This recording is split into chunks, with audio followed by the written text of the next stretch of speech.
अस्सलाम वालेकुम व्यूअर्स, मैं हूं मंजीर। कैसे हैं आप सब? उम्मीद है खैरियत से होंगे। मैं आपको अपने यूट्यूब चैनल डाइजेस्ट वर्ल्ड में खुशामदीद कहती हूं। आज हम पढ़ने जा रहे हैं जन्नत के पत्ते की एपिसोड 32। तो आइए शुरू करते हैं। ये यहाँ कैसे आया? ये किसने लगाया? इसने हैरत और शौक से नूर बानो की तरफ देखा। काम करती नूर बानो ने पीछे मुड़कर विंडो चाइम को देखा। इसकी आंखों में चंपा उभरा। फिर इसने नसमझी से नफ़ी में सर हिलाया। मुझे नहीं पता बाजी, मैंने अभी देखा। ये तो मेरा है, तुर्की में मुझसे गुम हो गया था। ये यहाँ कैसे आया? ये यहाँ किसने लगाया? वो नूर बानो से कम और खुद से ज़्यादा बात कर रही थी। नूर बानो हरासा सी होगी तो पहले ही कहती थी बाजी कि हमारे घर में जिन हैं। मगर वो सुने बगैर तेजी से किचन से बाहर आई। सीढ़ियों के ऊपर वाले कमरे का दरवाज़ा बंद था। वो स्लैश का हाथ पकड़े नंगे पैर तेज तेज सीढ़ियाँ चढ़ने लगी। पाँव पर लगे बैंडेज अब खुल चुके थे मगर जख्मों के निशान वहीं थे। 1 2 3 4 कदम जैसे जीनों पे नहीं, इसके दिल पर पड़ रहे थे। सांस तेज तेज चल रहा था।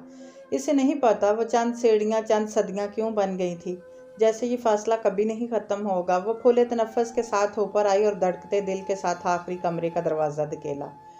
गेस्ट रूम के बेड पर एक खुला हुआ बैग पड़ा था, जिसमें से शर्ट निकालते हुए बेड के साथ ज़रा झुका हुआ खड़ा था। आहट पर इसने सर उठाकर देखा।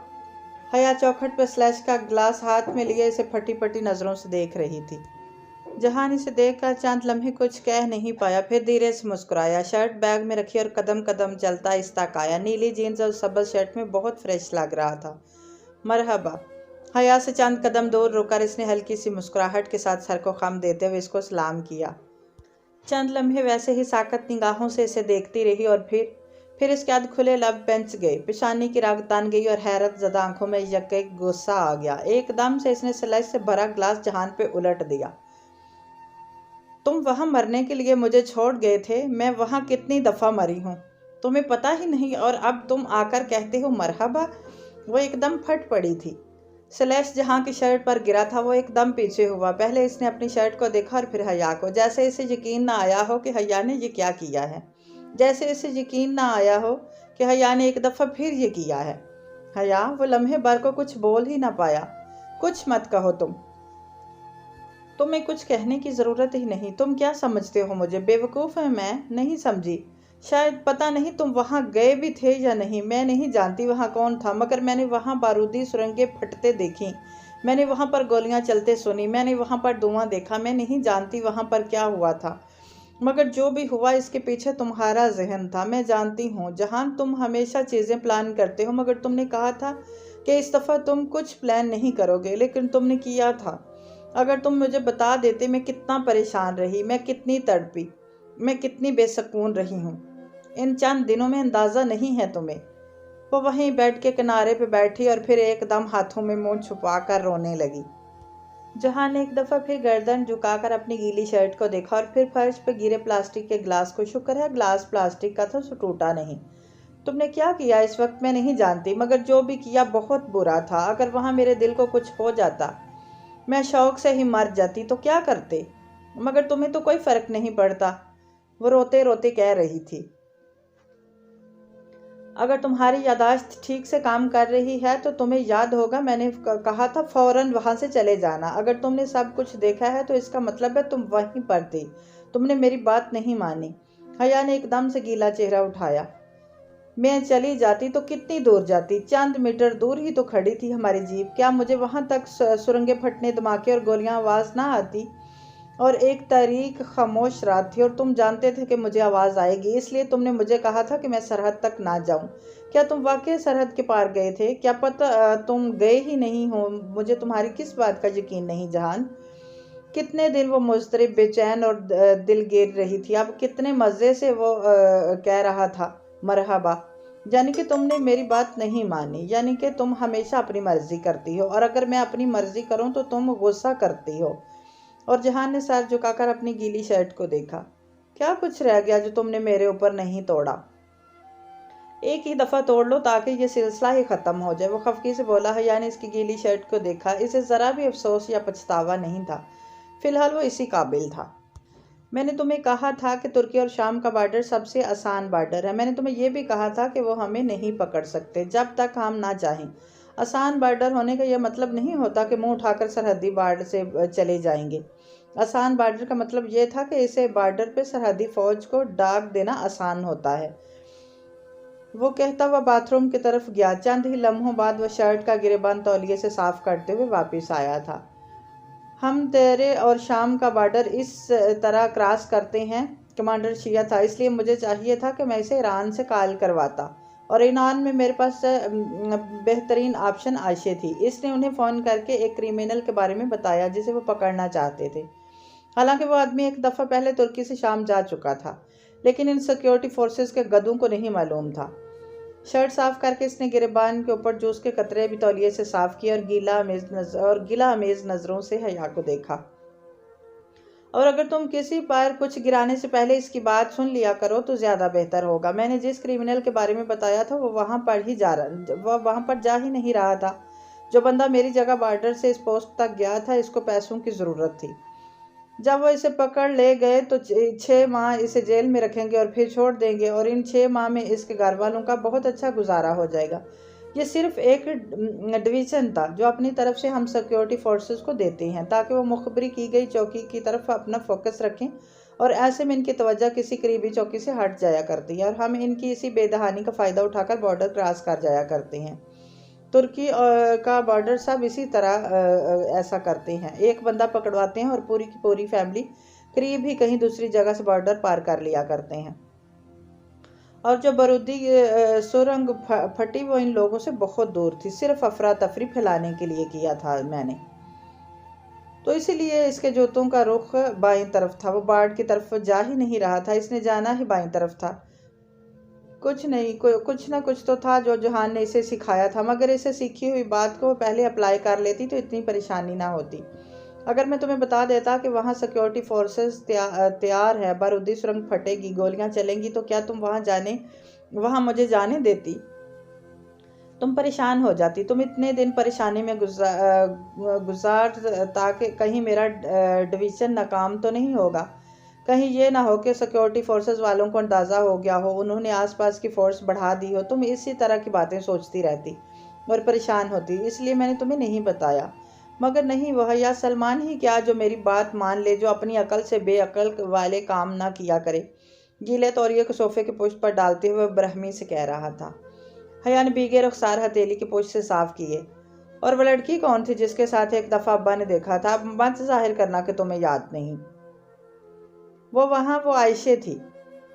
आयशे तुमने कभी इतनी बेतकल्लफ हो ही नहीं सकती, सच बताओ।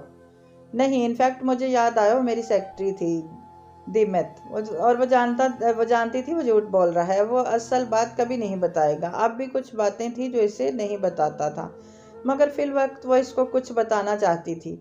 मैं वहाँ तुम्हारे लिए गई थी जहान, में तुर्की तुम्हारे लिए गई थी। जहान के खफा चेहरे के तने हुए नकोश ज़रा ढीले पड़े और फिर एकदम इसके लबों पे मुस्कुराहट आ गई। वेरी गुड, मैं यही सुनना चाहता था। वो बहुत महसूस हुआ था। मैं हमेशा से जानता था कि तुम वहाँ कप्पादोकिया देखने के लिए नहीं आई।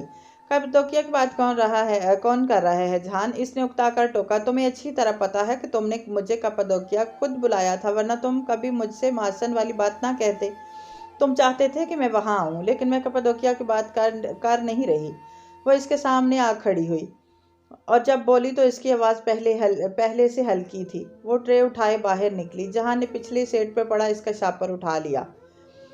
चलिए मदाम, आपके कपड़े ड्राइवर ले आएगा, वो मजबूती बेचारगी से कहते हुए रास्ता छोड़कर इसे आगे जाने का इशारा कर रहा था। हया के लबों पे मुस्कुराहट उमड़ आई। वो अभी चंद कदम ही चल पाई थी कि जहान की आवाज़ इसके कानों से टकराई। ये गाड़ी किसकी है?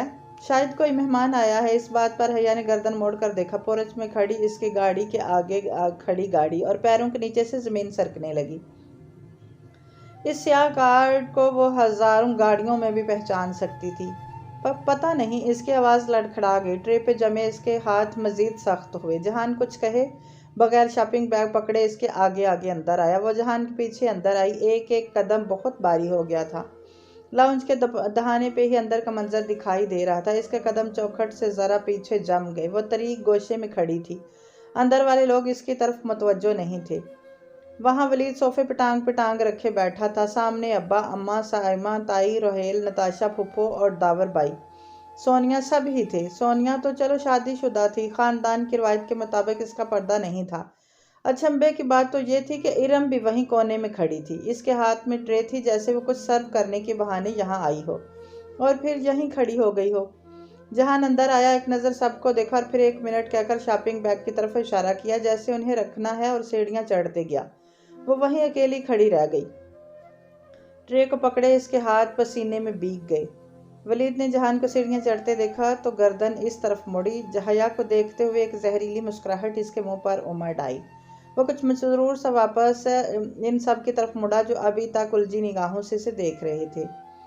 जी सलमान अंकल, तो मैं कह रहा था कि हमें इस मामले में आराम से बात करनी चाहिए। और मिस हया, सॉरी मिसेस हया, तो ये जानती हैं कि मैं यहाँ क्यों आया हूँ? इसने बात करके फिर से एक फातिहाना नज़र हया पे डाली। अब्बा ने इसके निगाहों के ताक़ब में हया को देखा और फिर वलीद को। वलीद, ये मेरा घर है, यहाँ इस तरह के मामले डिस्कस करने का क्या मतलब है? अब्बा को जैसे इसका आना और रवैया सब कुछ कहना अच्छा नहीं लग रहा था। रोहेल, ताया, अब्बा अब सब के माथे पे बल थे, जैसे किसी को ये पसंद नहीं आ रहा था। बात घर की थी, इसलिए मैंने सोचा कि घर में ही कर ली जाए। जो चीज़ मेरे पास है इसे देखकर आपको अंदाज़ा हो जाएगा। आप लोग इतनी आसानी से मेरे शेयर सील नहीं कर सकते।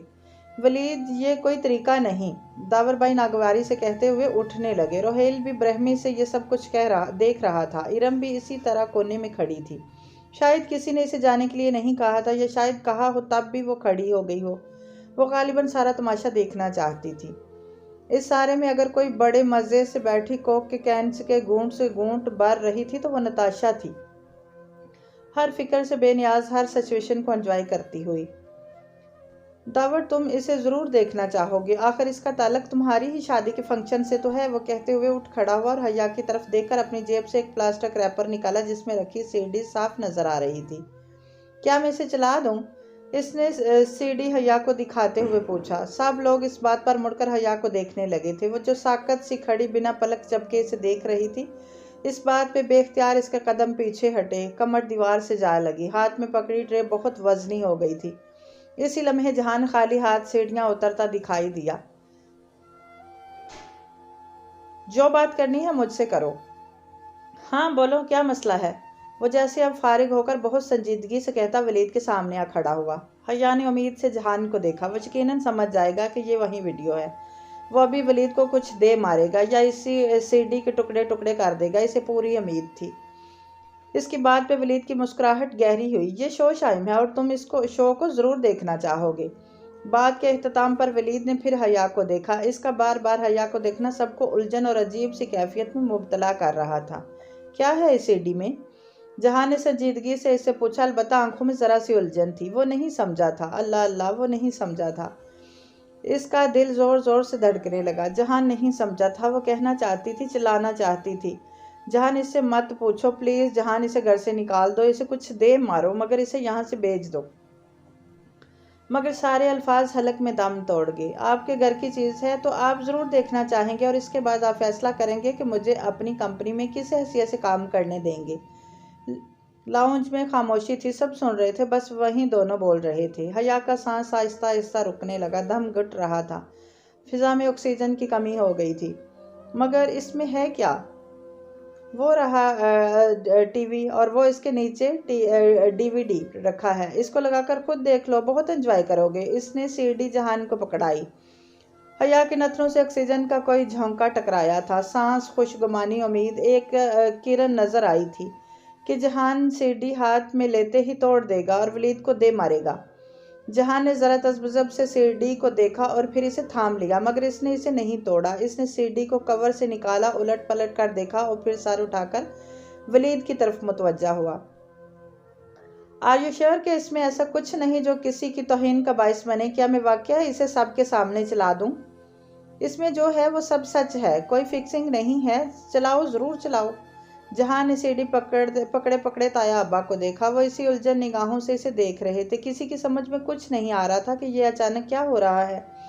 इस तरह अचानक वलीद का आना, फिर इन सब से कहना कि वो इनसे कोई बात करना चाहता है, और फिर सीढ़ी वगैरह। जहां ने मुड़कर इरम को देखा। क्या मैं इसे चला दूं? इसने इरम से इजाज़त मांगी थी। वो इससे क्यों पूछ रहा था?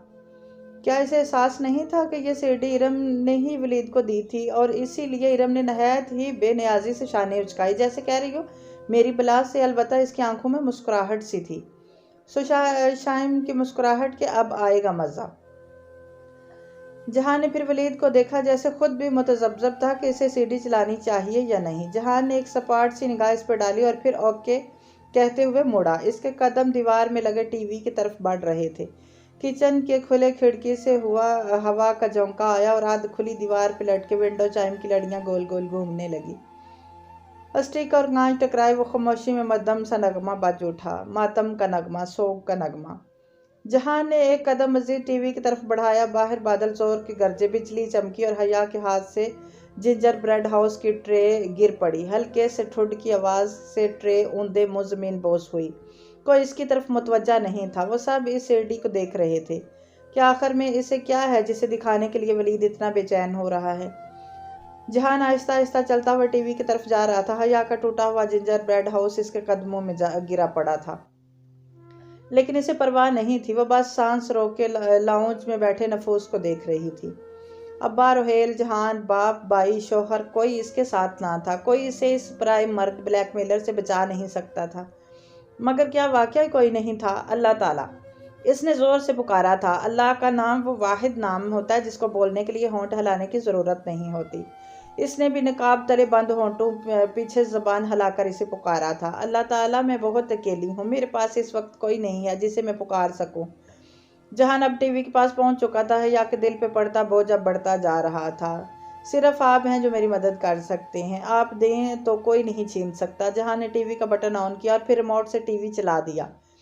अब टीवी स्क्रीन नीली नजर आ रही थी। आप छीन लें तो कोई नहीं दे सकता। जहान झुककर बटन दबाते हुए डीवीडी की प्लेट बाहर निकाली। दफातर रिमोट इसके हाथ से फिसल पड़ा। मार्बल के फर्श पर रिमोट गिरा था। चंद लम्हे मजीद गुजरे। मेरी मदद करें, मुझे अकेला ना छोड़ें। जहां रिमोट उठाकर फिर सीधा हुआ। काश रिमोट टूट जाता, मगर वो नहीं टूटा था।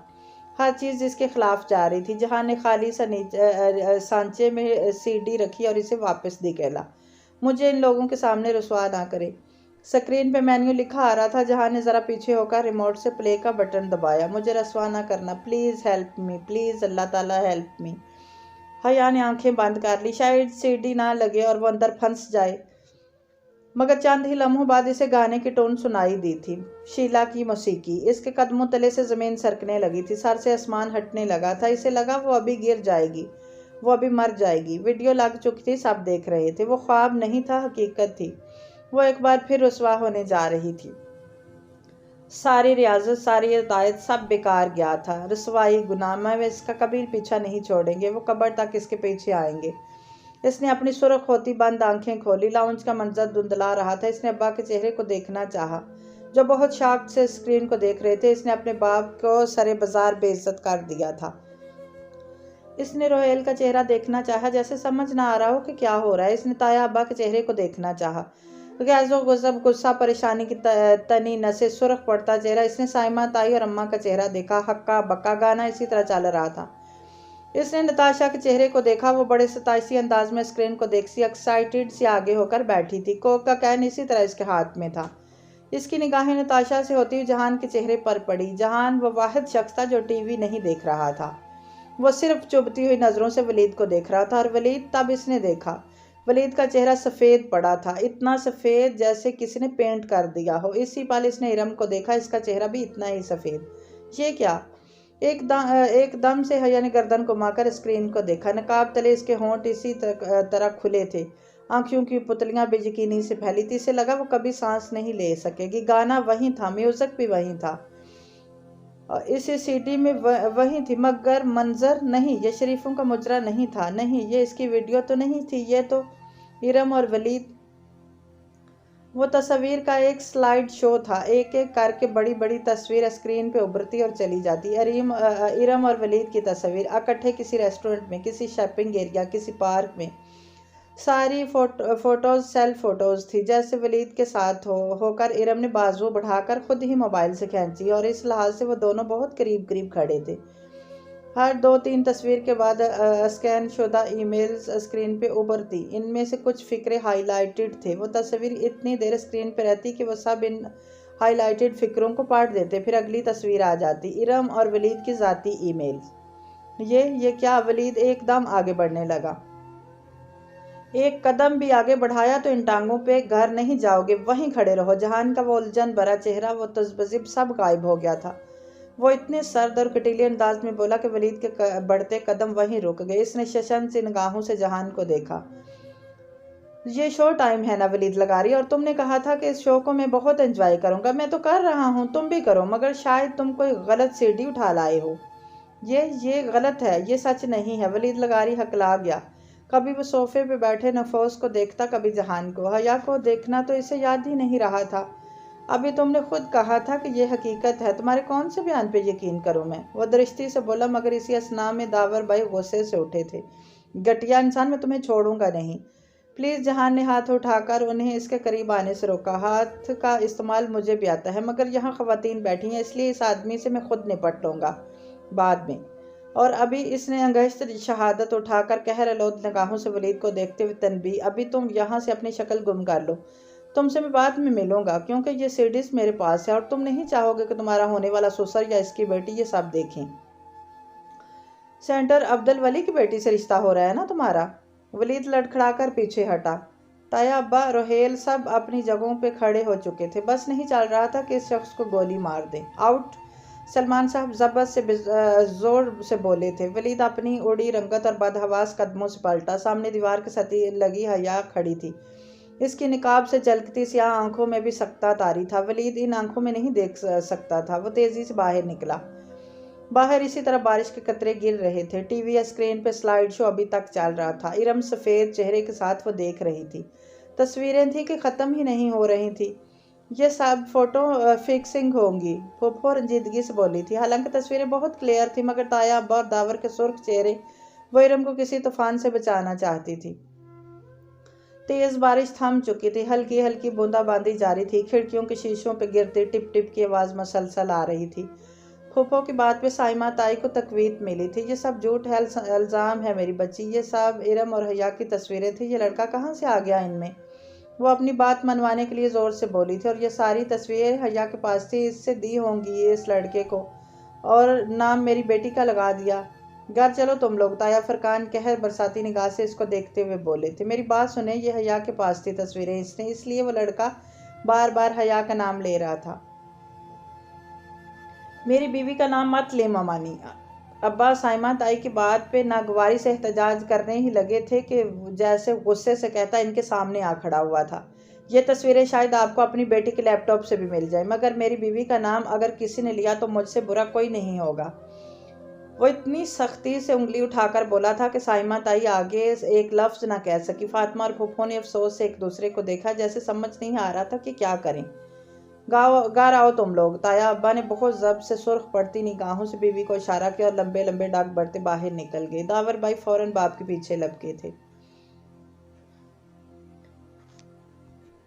अब्बा, ये सब मैंने नहीं है, ये हया ने, इरम ने इनको आवाज़ देना चाहिए। इरम। जहान ने हैरत और गुस्से से इसे देखा। तुम मेरी बीवी का नाम इन सब में कैसे ले सकती हो? ताया जा चुके थे। इरम ने बेबसी से जहान को देखा। तुम्हें क्या लगता है, तुम लड़कियों को क्या लगता है? हाँ, तुम मोबाइल से मैसेज मिटा दोगी, कॉल रिकॉर्ड हदफ कर दोगी तो वो ख़त्म हो जाएगा? ऐसा नहीं होता इरम बीबी। हर SMS रिकॉर्ड होता है, हर कॉल रिकॉर्ड होती है। एक दफ़ा फिर लो मेरी बीवी का नाम, और मैं तुम्हें अपनी एजेंसी से वलीद के फ़ोन की गई हर कॉल की ऑडियो रिकॉर्डिंग निकलवा कर दिखाऊंगा। मेरे लिए ये बहुत आसान है। इरम ने खुश लबों पे ज़ुबान फेरी और अपनी माँ को देखा, मगर वो पहले ही बाहर जा रही थी। वो तेज़ी से इनकी तरफ लपकी। चौखट पे खड़ी हया और इनके कदमों पे गिरे मलबे को इसने देखा भी नहीं। लाउंज में फिर से खामोशी छा गई थी। सब एक दूसरे से शर्मिंदा थे, सिवाय निताशा के। वो बड़े मज़े से हाथ झाड़ते हुए उठी, कैन साइड टेबल पर रखा और रोहेल को मुखातब किया। हकीकत यह है रोहेल, तुम्हारी फैमिली है बहुत दिलचस्प। रोहेल ने कहते इसे घूरा और माजरत ख्वाहाना अंदाज में बाकियों को देखा। नताशा जहान के साइड से गुजरकर सीढ़ियों की तरफ चली गई। शो टाइम ख़त्म हो चुका था। अलबत्ता जाने से कबल नताशा ने जो मुस्कुराहट जहान की तरफ उछाली थी, कोने में खड़ी हया के जहन में वो अटक कर रह गई थी। ये सब कैसे हुआ? वह अभी तक दम बखुद थी, मगर नताशा की मुस्कुराहट, इसका और जहान का बातें करना, फिर इसका इतना बड़ा शॉपिंग बैग उठाकर साइमा ताई की तरफ जाना और फिर वापस ऊपर जाना। वो साइमा ताई को शॉपिंग दिखाने नहीं, इरम का लैपटॉप उठाने गई थी। वरना इसे कब से ताई से इतनी मोहब्बत होगी, वरना जहान को कैसे पता कि ये सारी तस्वीर इरम के लैपटॉप में थी। वो भी ऊपर अपने कमरे में हया के कपड़े रखने नहीं बल्कि सीडी लेने गया था। रिमोट गिराते हुए झुक कर इसने सीडी स्वैप की थी और जहान स्वैपिंग का माहिर था। एक एक करके सब लाउंज से चले गए थे। फूफो ने अलबत्ता जाते हुए अफसरदा निगाहों से जहान को देखा था। ये सब क्या था जहान? वो शायद कोई गलत सीडी उठा लाया था। इसने शाने उचकाए, जैसे मैं तुम्हें जानती नहीं, तुम्हारा हाथ है इसमें, पता है मुझे। वो जेड़क के कहती हुई खफकीस बाहर निकल गई। इस सारे में वो पहली बार हया की तरफ मुतवज्जा हुआ। वो इसी तरह दीवार से लगी खड़ी थी। जहान को अपनी तरफ देखते पाकर इसने नकाब खींच कर उतारा। इसका चेहरा लठे की तरह सफ़ेद पड़ रहा था और तभी जहान ने इसे देखा। अल्लाह अल्लाह, ये तुमने क्या किया? ये तुमने कैसे किया जहान? एकदम आंसू टूट कर इसकी आंखों से गिरने लगे। वो परेशानी से जिंजर ब्रेड के मलबे को देखता इस तक आया। मेरे सारे पैसे बर्बाद कर दिए तुमने, ये क्यों तोड़ा? जहान हया ने लबों पे हाथ रखकर खुद को रोने से रोका, मगर आंसू बहते जा रहे थे। मैं बहुत डर गई थी। तुम जानते थे ना कि वो वीडियो वलीद के पास है? मलबे से निगाह हटाकर गहरी सांस लेते हुए इसने हया को देखा। का पता किया मैं तुमने 2 दफ़ा कहा था कि अगर तुम्हें कोई गाड़ी तले कुचल दे तो। 2 दफ़ा कही गई बात कोई वजह होती है। मैंने यहाँ आते ही मालूम कर लिया था सब। तुमने मुझ पर भरोसा नहीं किया, सो मैंने भी तुम्हें नहीं बताया। मैं तुम्हें परेशान नहीं, इससे बोला नहीं जा रहा था। हया आपके अपने किस लिए होते हैं? अगली दफ़ा मुझ पर भरोसा करके देखना। मगर इरम, इसकी तो बहुत। जहान के जबड़े की रगें तन गई। इसका जिक्र मत करो। जब इंसान कुछ गलत करता है तो इसका नतीजा इसको भुगतना पड़ता है। आज किसी एक ने तो रुसवा होना ही था, मगर मैंने एक लड़की से वादा किया था कि जन्नत के पत्तों को थामने वालों को अल्लाह रुसवा नहीं करता। मुझे अपना वादा निभाना था। फिर इसने टूटे हुए जिंजर ब्रेड हाउस को देखा। कब तुम जज्बात में आकर चीज़ें फेंकना छोड़ोगे लड़की? साथ ही वो नूर बानो को आवाज़ देने लगा ताकि वो जगह साफ की जा सके। आई लव यू जहान, आई रियली लव यू। वो रोंदी हुई आवाज़ में फ़र्त मुसर्रत से रोने और मुस्कुराने के दरमियान बोली थी। जहान ने चौंक कर इसे देखा और फिर दाएं बाएं। मेरी बचपन की सहेली ठीक कहती है, इस घर में सब बहुत इंटरेस्टिंग है। वो जुर्जरी लेकर आगे बढ़ गया। नूर बानो इसी तरफ आ रही थी। हया यूं ही अबाया में मलबूस लाउंज के सोफे के हाथ पर बैठी और मोबाइल निकाल कर एक नंबर मिलाया। हथेली से आंसू पोंछते हुए इसने फ़ोन कान से लगाया। डॉक्टर इब्राहिम, मैंने वो पहेली हल कर लिया है। वो मुड़कर चौखट पे पंजों के बल झुके हुए जहान को देखते हुए बोली, जो नूर बानो के साथ जिंजर ब्रेड के टुकड़े उठा रहा था। अच्छा, क्या मिला आपको फिर? दूसरी जानब जैसे वो मुस्कुराए थे। आयत हिजाब सूरत हिजाब में नाजल हुई थी। मैं बताती हूँ आपको हिजाब और जंग हिजाब की मुमासलत। वो रोंदी हुई आवाज़ में कह रही थी। जंग हिजाब में गिरा भी है, बनो करबजा की खंदक भी, सर्दी भी और भूख की तंगी भी। 3 तरफ खंदक तो एक तरफ घने दरख्तों का साया और मजबूत चट्टान भी। वो खामोशी से आपको सपोर्ट करते हैं। इसने जहान की पुश्त को देखते हुए कहा। वो अफसोस से नफ़ी में सर हिलाते हुए टुकड़े प्लेट में डाल रहा था। इसकी जीन्स की जेब में एक सीडी झलक रही थी। लेकिन अगर जंग हिजाब में कुछ नहीं तो वो जंग नहीं। ये वो जंग है जिसमें जंग होती ही नहीं। इक्का दुक्का इनफरादी लड़ाइयों को छोड़कर इस जंग हथियारों से लड़ी जाने वाली जंग से कबल ही एक रात तूफान आता है और दुश्मनों को खैमों की हवा उखड़ जाती है। इनकी बांदियाँ इन पर उलट जाती हैं और वो मैदान छोड़कर भाग जाते हैं। मुझे मेरी एक छोटी दोस्त ने यही बात कही थी कि ये जंग जीता कौन था। तब नहीं समझी थी मैं, अब समझी हूँ। जंग नहीं, वो लड़ाई की बात कर रही थी। लड़ाई जो इस जंग में हुई भी नहीं थी। आपको सब्र और इंतज़ार करना होता है। किसी को एक दिन, किसी को 1 माह और किसी को कई साल। और फिर एक दिन आप बगैर कुछ खोए, बगैर किसी महाज पे लड़े अचानक जीत जाते हैं। यही बात थी ना सर? मेरे जहन बचे, मुझे आप पे फ़ख्र है। वो बहुत खुश हुए थे। हया ने डबडबाती आंखों से इस गरीब आदमी को देखा जो अभी तक अपने पैसे ज़ाया होने पर अफसोस कर रहा था। चीज़ें वक्ती होती हैं, टूट जाती हैं, बिखर जाती हैं। इनका क्या अफसोस करना? अब इन दोनों को जिंजर ब्रेड के घरों को भूलकर रिश्तों और एतमाद से बना घर कायम करना था। सुबह करीब थी इनकी सुबह। वो पार्लर के ड्रेसिंग मिरर के सामने कुर्सी पे बैठी थी और ब्यूटिशियन लड़की बड़ी महारत से इसको आई शेड्स लगा रही थी। इसने ग्रे और सिल्वर फ्रॉक पहन रखा था, बगैर बाल वगैरह अभी बनाने थे। ऊंचा जूड़ा बनाएगी? ब्यूटिशियन ने आई शेड्स को आखिरी टच देते हुए पूछा था। या आईने में चेहरा दाएं बाएं करके आंखें देखी, अच्छी लग रही थी। फ्रेंच नाट बना दो। ऊंचे जोड़े में तो नमाज नहीं होगी और 2-3 नमाजें तो फंक्शन के दौरान आ ही जाएंगी। आज ना पढ़े तो खैर है, लड़की उकताई थी। अपनी खुशी में अल्लाह को नाराज कर दूं? इसने नफ़ी में सर हिलाया। अच्छा, नेल पॉलिश लगानी है या नकली नेल्स? कुछ भी नहीं। बार बार वजू के लिए उतारूंगी कैसे? इसने सादगी से उल्टा सवाल किया। ओह अच्छा, नकली पलकें तो लगा दूं ना? अल्लाह ताला को बुरा लगेगा। आपने आईब्रोज भी नहीं बनवाई तो थोड़ा सा नेट ही कर दूं? अल्लाह ताला को और भी बुरा लगेगा। लड़की के ज़बत का पैमाना लबरेज हो गया। वह घूम कर इसके सामने आई। आप कहीं अलहुदा की तो नहीं हैं? हया हंसती। नहीं, मैं बस एक मुसलमान लड़की हूँ और ये सोच रही हूँ कि जब तुम्हें अपना दुपट्टा सेट करने को कहूँगी तो तुम्हारी क्या हालत होगी। वो जैसे सोच कर ही महसूस हुई। लड़की ने चंबे से इसे देखा। क्यों? पहले मेकअप ओवर मुकम्मल करो, फिर बताती हूँ, मज़े से कहती इसने दोबारा सर कुर्सी की पुश्त से टिकाया। ब्यूटिशियन लड़की जुज़बुज़ होकर आईशेड्स किट उठाए फिर से इसके सर पे आ खड़ी हुई और जब हया ने इसे दुपट्टा अपनी मर्जी के मुताबिक सेट करने को कहा तो इसका मुंह खुल गया। घूंघट? कौन निकालता है घूंघट? आप क्या कह रही हैं? मैं ये नहीं कह रही कि बहुत नीचे तक निकालो, बस थोड़ी तक आए। नीचे वैसे ही बंद गला है, इसने आईने में खुद को देखते हुए लापरवाही से कहा था। मगर आपका चेहरा तो नजर ही नहीं आएगा। और लड़की परेशान हो गई थी। तुम निकाल रही हो या मैं खुद निकाल लूं? और ब्यूटिशियन के पास इसकी बात मानने के अलावा कोई चारा ना था। इससे कोई भेद नहीं था कि वो जल्दी से दुपट्टा सेट करने लगी। इसने अब्बा से बहुत कहा था कि मिक्स गैदरिंग ना रखे, फोटोग्राफर्स होंगे, मगर अब्बा अम्मा ने एक ना सुनी। हया, मैं तुम्हारे पर्दे पर कोई इशू नहीं सुनना चाहता। अम्मा तो बाकायदा बेजार हो गई थी। हया जानती थी कि इसके सामने वो कभी एतराफ़ नहीं करेंगी कि वो इसके पर्दे से दिल से राज़ी थी, मगर क्या फ़र्क पड़ता था। इसने अपनी क्लास फेलो से पूछा, हिजाबी लड़कियां दुल्हन बनते हुए क्या करती हैं? कोई नाराज़ भी ना हो और वह हिजाब भी कैरी कर लें। जितने ऑप्शन नज़र आए इनमें सबसे बेहतरीन यही था, घूंघट।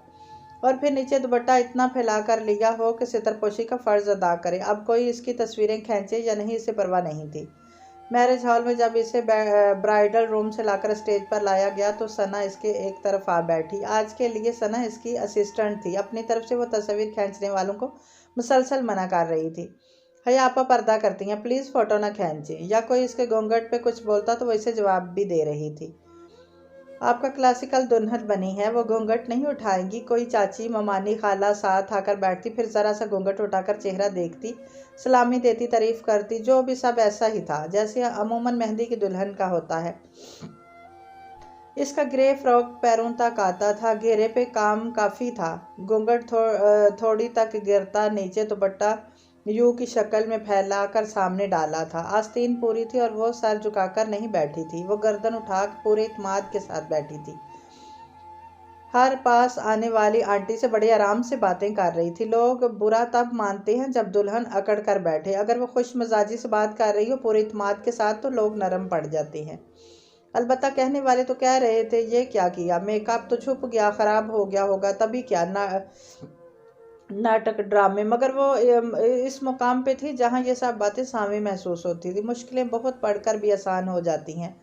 जहान इसके पास आकर बैठा और बहुत धीरे से बोला, साबित हुआ कि तुम कुछ बातों में वाकई बहुत स्मार्ट हो। बस यही एक फ़िक्रा कहा इसने और फिर जल्दी से उठ गया। इसे यूं मरकज़ निगाह बनकर बैठना कबूल नहीं था, बदतमीज़ ना हो तो। वो फिर खुद भी ज़्यादा देर स्टेज पे नहीं बैठी और वापस ब्राइडल रूम में वापस आ गई। ये नताशा का दिन था और अब इसे पूरी तवज्जो मिलनी चाहिए। खैर वो पूरी तवज्जो ले भी रही थी। साड़ी की पुश्त पे ज़बरदस्ती इसने पल्लू डाला हुआ था, मगर वो रहेल का बाजू थामे मेहमानों के दरमियान हंसते बोलते घूम रही थी और फातिमा को हौल उठ रहे थे। जहान भाई कह रहे थे कि वो इधर आ जाएं। सना ने इसको आवाज़ दी। वो जो ब्राइडल रूम में बैठी घूंघट पीछे गिराई लिपस्टिक ठीक कर रही थी, चौंक कर पलटी। क्या वो आ रहा था इससे मिलने? इसका दिल ज़ोर से धड़का। हाँ, बुला लो। और वो सना अकेले ही तो थे। अच्छा है, सना बाहर चली जाएगी और वो दोनों कम अज़ कम बात तो कर सकेंगे। 2 दिन से तो वो नज़र ही नहीं आया था। जरा सी दस्तक के बाद दरवाज़ा खोलकर जहान अंदर दाखिल हुआ। स्याह डिनर सूट, बाल पीछे किए, बिल्कुल जैसे वो मेट्रो में लगा था पहली बार। अब भी हैंडसम लग रहा था, बल्कि नहीं, हैंडसम इडियट लग रहा था, क्योंकि वो जो मुंतजिर सी खड़ी थी, लबों पे ज़रा सी मुस्कुराहट लिए इसकी मुस्कुराहट गायब होगी। जहान के साथ वो सुबरू और सादा लंबी सी सानिया भी थी। हया माई वाइफ, और हया ये मेरी बहुत अच्छी दोस्त हैं और कोलीग भी हैं। सानिया बहुत तहजीब और शाइस्तगी से वो दोनों का तारफ़ करवा रहा था। बहुत खुशी हुई। सानिया इसी सोबर सी मुस्कुराहट के साथ आगे आई और मुसाफे के लिए हाथ बढ़ाया। हया ने बमुरव्वत मुस्कुराते हुए हाथ थामा और मिलाकर छोड़ दिया। फिर एक शाकी नज़र जहान पे डाल ली।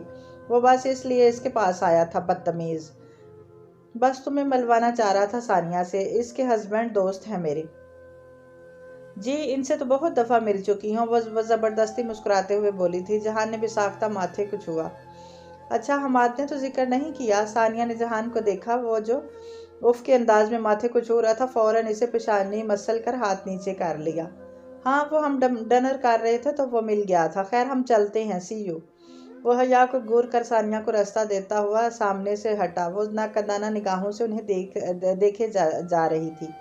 तुम्हारे पास साबर का नंबर है? मैं इसे कॉल करना चाह रहा था। तो हाँ, ठहरो, मैं तुम्हें सेंड करती हूँ। वो दोनों अपने अपने सेलफोन सामने किए बातें करते बाहर निकल गए। वो पैर पटक कर वापस कुर्सी पे बैठी।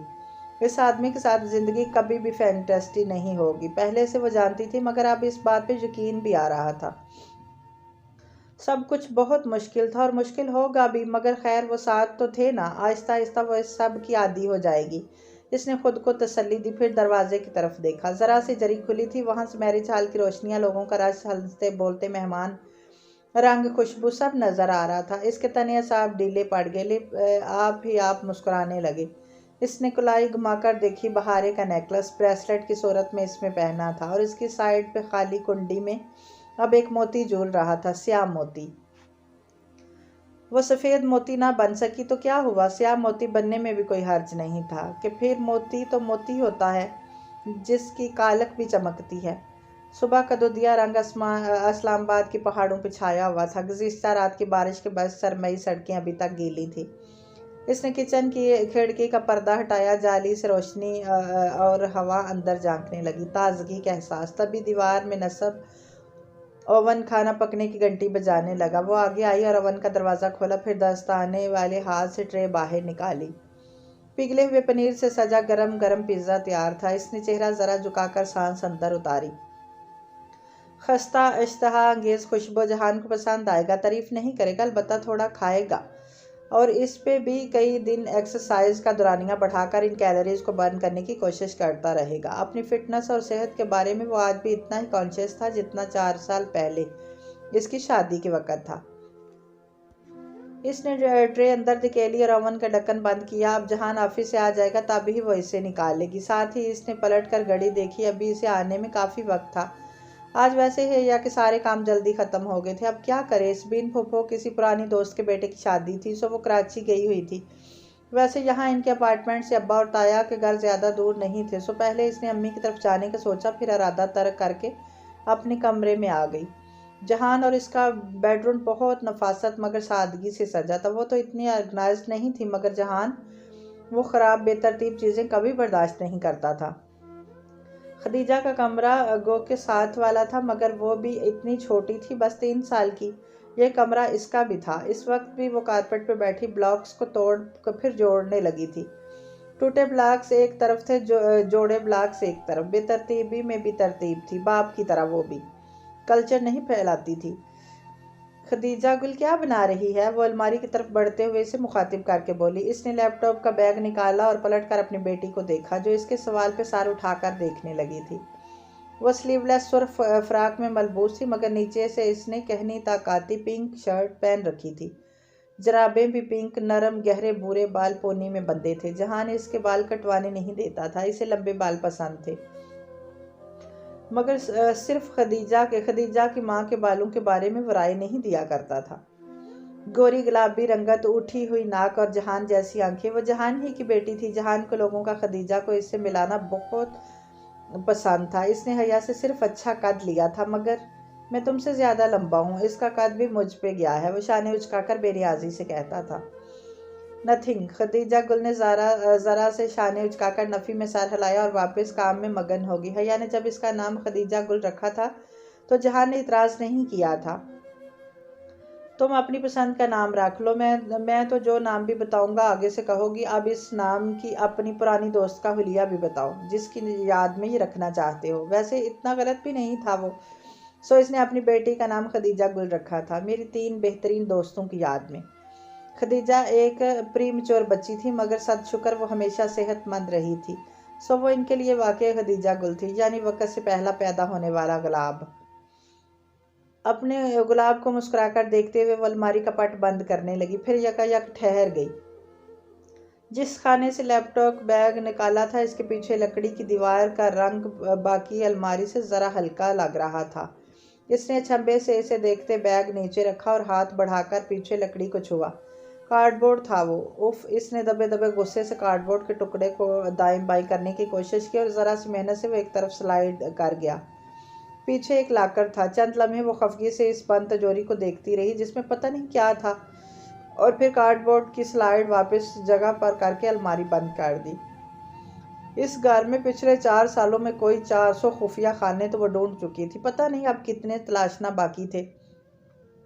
जहान से पूछना बेकार था। वो बहुत हैरान होकर आगे से कहता, अच्छा, वेरी स्ट्रेंज। पता नहीं मालिक मकान ने इतने लाकर्स क्यों बना रखे हैं।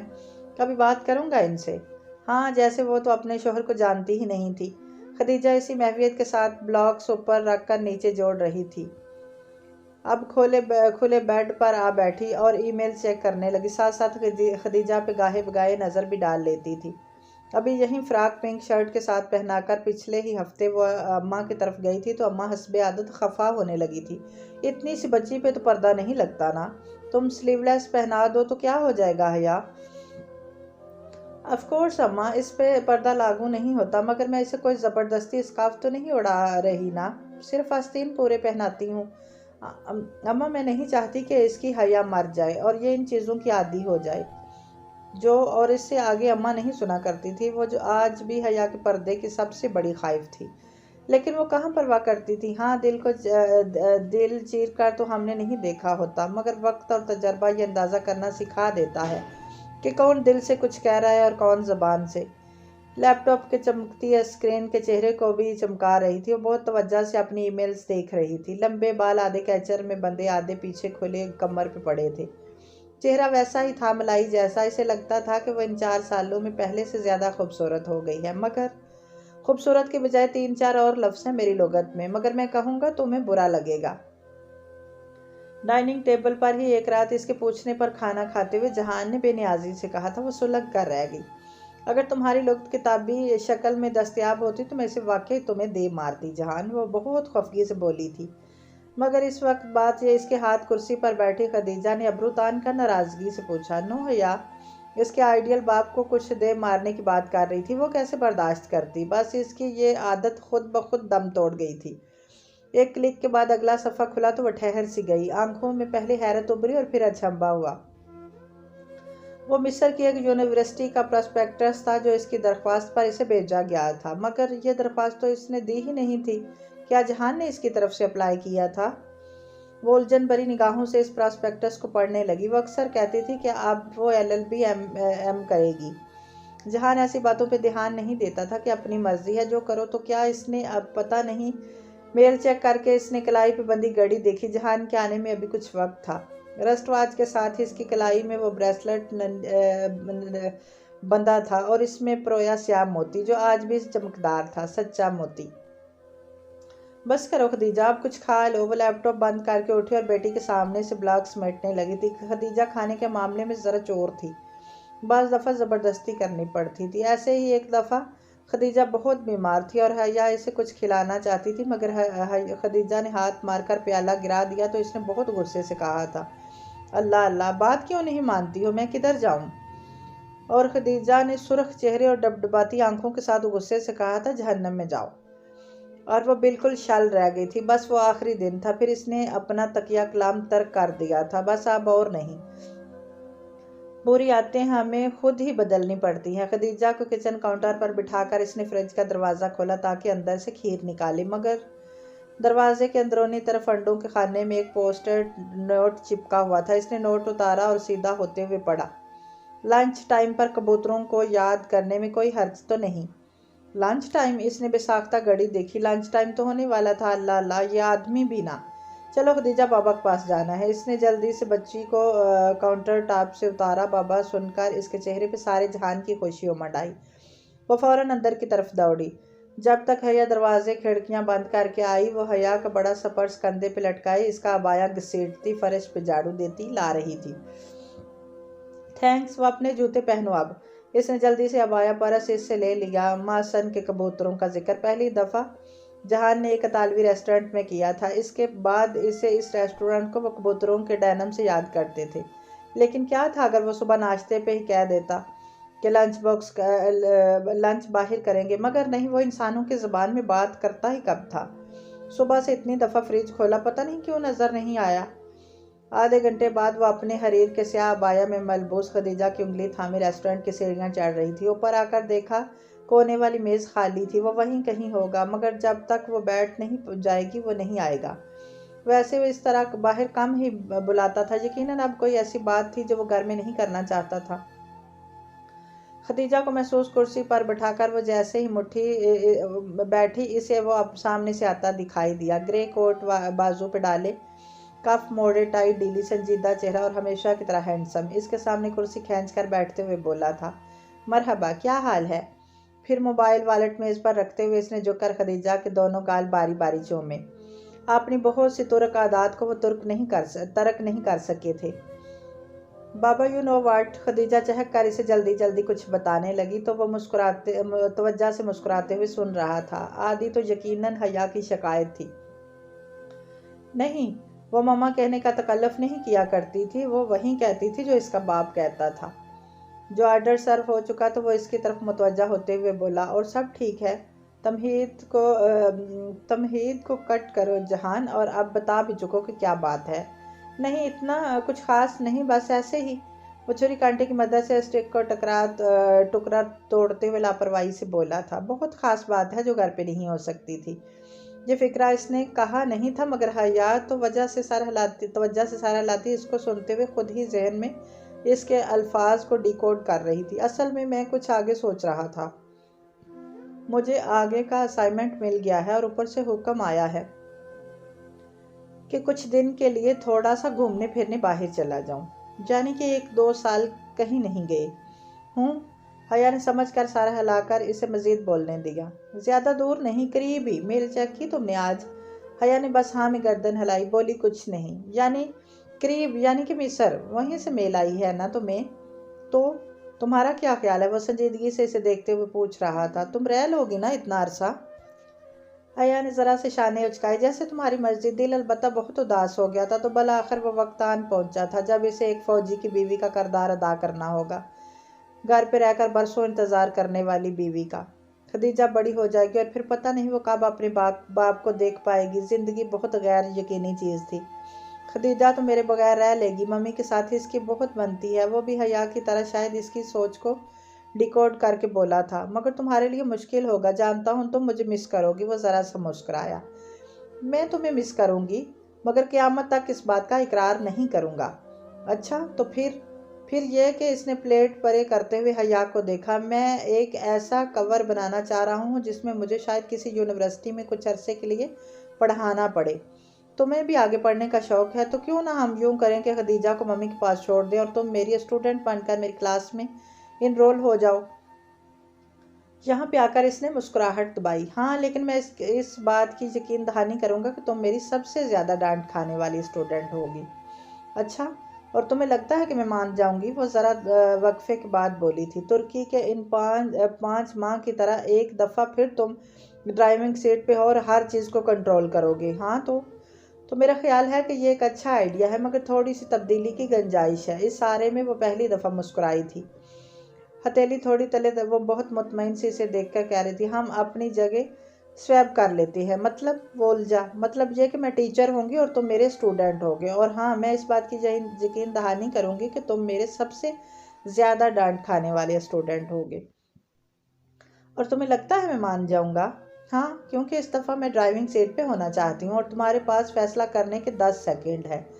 इसने साथ ही घड़ी देखी। हया वो झिंझलाया था और खतीजा ने सर उठाकर इसे देखा, फिर हया को, और फिर से जहान की प्लेट से स्टिक के टुकड़े उठाने लगी। वो हमेशा इसकी प्लेट से खाती थी। डील? हया ने अबरू उठाकर पूछा और दोबारा घड़ी देखी। वो नखुश सा लग रहा था। चंद लम्हे के लिए कुछ सोचा और फिर शायद इसे अपना फ़ायदा नजर आया था, तभी बोला, ओके डील। मगर?